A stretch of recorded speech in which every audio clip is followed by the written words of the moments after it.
Yeah, and that was not the only thing happening in Moscow, because around the same time, RTSB, a well-known company on the New Silk Road, opened a subsidiary in Moscow.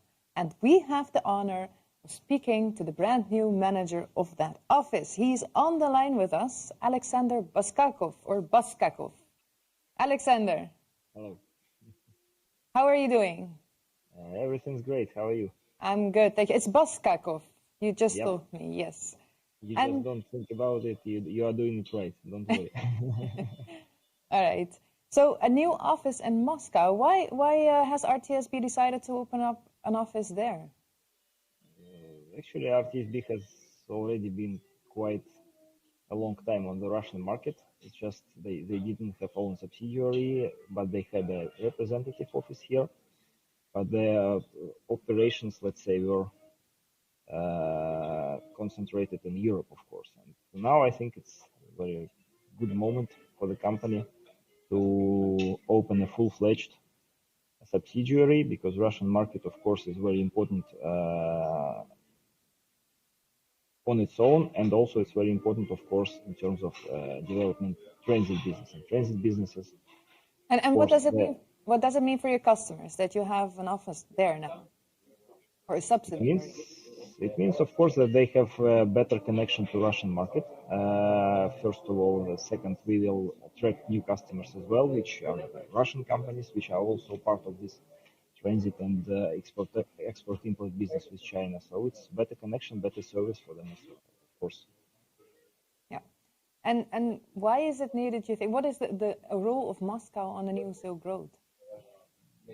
Moscow is, you cannot divide Moscow from New Silk Road, of course, because all the trains, all the transit trains go via Moscow, go via Russia, I mean, of course, and it's just one of the parts of the train business, yeah.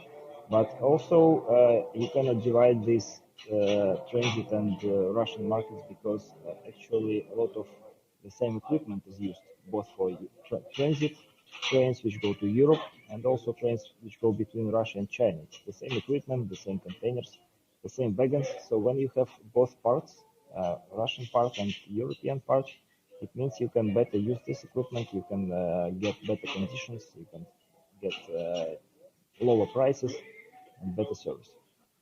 Does it also mean you're going to carry out some new services there? Of course, we've already started it. We started in July. I mean, the company was registered a bit earlier, but the operation started in July, and we've already attracted. Now we have, I think, around 2,500 TEUs per month without transit. It's just Russia to China business. So of course, it's also new services. Yeah. Now you're also focusing a lot on the transit route via Ukraine, which is, of course, eventually also passing through Russia. What are the advantages of this route via Ukraine? Yeah, Ukraine have been like our case for a couple of years now. This route, of course, has its advantages, its disadvantages. Yeah, but advantages are that, as you may know, a lot of border stations are now overloaded between wide gauge and narrow gauge in Europe. So Brest is a bit overloaded. Kaliningrad, of course, is also suffering now from too much volume. And Ukraine actually is almost empty now. And they have quite a big capacity on the border between Ukraine and Slovakia, between Ukraine and Hungary, of course. So we want to use this capacity for our cargo. We want to provide better services for the client. We want to provide better transit times. And Ukraine is one of the points where we can do it. Yeah, I hear a lot of sound on the background. Is it possible to eliminate some of that sound, or you have no control over it? I can try moving somewhere, but yeah, okay, maybe that's too much. Let's just stick to the conversation. Okay. You mentioned the border crossing, Slovakia, Hungary. Which is the one that you prefer? I can say we prefer something. Yeah, we use all of them, of course. We use those which are most suited, better suited to our clients. Of course, if you want to go to Hungary, if you want to go to, I don't know, Italy or Austria, for example, yeah, you go, of course, via Hungary. But if you wanna go to Germany, you would rather go, I think, via Slovakia or via Poland. So all the options are workable, of course, for us, and we have experience on all these border stations. We know how they work. So basically, we use the one which clients need and which suits more concrete client. Yeah, and I mean, you have a lot of westbound traffic right now, but there is not a lot of eastbound traffic yet. Why is that? Yeah, that's true. We have no eastbound at all via Ukraine, and it's been like that for more than a year already. Fortunately, of course, when we talk about Ukraine and Russia, there is a lot of politics involved, yeah, and there are sanctions from both sides, from Ukrainian side for Russian cargo and from Russian side for Ukrainian cargo, and of course we have to comply with the sanctions. That's why, unfortunately, when we go from Europe via Ukraine or from Ukraine via Russia to go to China, we have to, let's say, check if the cargo is under in the sanctions list or not. And unfortunately, almost all the cargoes which can potentially go from that region are sanctioned, are under sanctions. But there is a mechanism which is offered, let's say, by Russian customs authorities, which will let us actually transport this eastbound goods as well.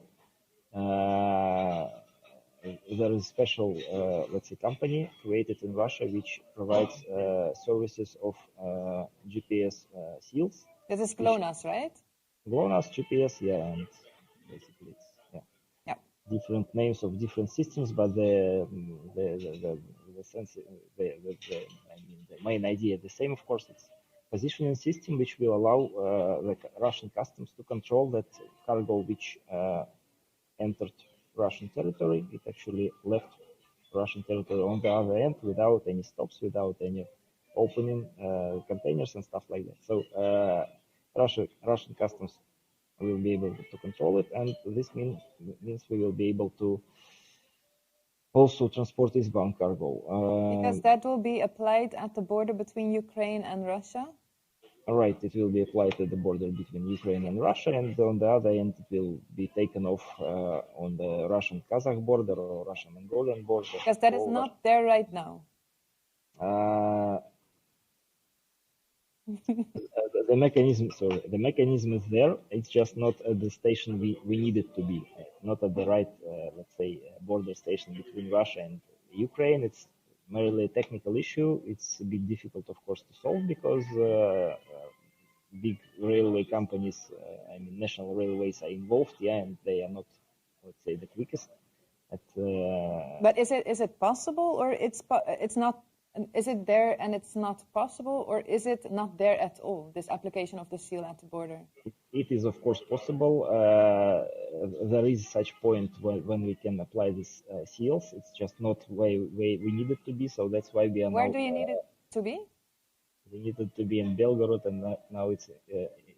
sorry, it's now in Belgorod, and the trains now go via Bryansk. So actually we need to change the border, let's say the routing of transit trains, which we are working on now together with RZD and Ukrainian Railway as well, of course. So I hope and I believe that starting next year, we will be able to solve this issue, and we will be able to provide, of course, eastbound service to our clients. We already have potential clients on this route who are very interested due to, of course, short transit time and due to proximity to the loading locations in Europe, yeah, where they have cargo. So I believe next year we will render it possible together with our partners here in Russia. Yeah, and do you then mean next year as of January next year or December next year?